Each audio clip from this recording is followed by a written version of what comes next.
முத்துக்குடா ஏரியாவிலேருந்து எங்கள் ஏரியாவுக்கு மீன், ராட்டு, நண்டு இதெல்லாம் டெலிவரி பண்ணுறாங்க.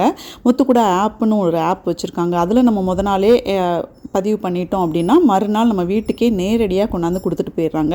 சரி நம்மளும் ட்ரை பண்ணுவோமேன்னு ஃபஸ்ட் டைமாக நாங்கள் இறாலும் முரல் மீனும் வாங்கினோங்க.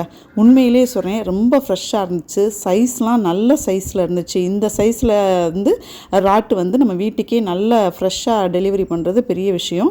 ரேட்டும் வந்து அரை கிலோ இறால் வந்து 350 ரூபா அப்படி தான் கொடுத்தாங்க. மீனை பார்த்தீங்கன்னாலே தெரியும், செவில் நல்ல ஒரு கலராக இருந்துச்சு. கண்ணெல்லாம் அப்படியே பளீர்னு இருந்துச்சு. டேஸ்ட்டு சமைச்சு சாப்பிட்டோன்னா அந்த ஃப்ரெஷ் மீனுங்கிறது நல்லா தெரிஞ்சிச்சுங்க. ரீசனபுளான ரேட்டு, நல்ல ஃப்ரெஷ்ஷு, டேஸ்ட்டு நல்லா இருக்குது. வீட்டுக்கே கொண்டாந்து கொடுத்துட்றாங்க. கண்டிப்பாக ட்ரை பண்ணலாங்க. எங்களுக்கு ரொம்ப பிடிச்சிச்சு. இப்போ கடந்து ஒரு 3 வாரமாக நாங்கள் வாங்கிட்டுருக்கோம். நான் சமைக்கிறதெல்லாம் எடுக்கணும்னு நினச்சேன். கடைசியில் அந்த ஆர்வத்தில் டேஸ்ட்டு சாப்பிட்டு முடிச்சோன்னா கடைசியாக எடுத்தேன். உண்மையிலேயே நீங்கள் ஒரு தடவை ட்ரை பண்ணி பாருங்கள். ரொம்ப நல்லாயிருக்கு. Thank you friends.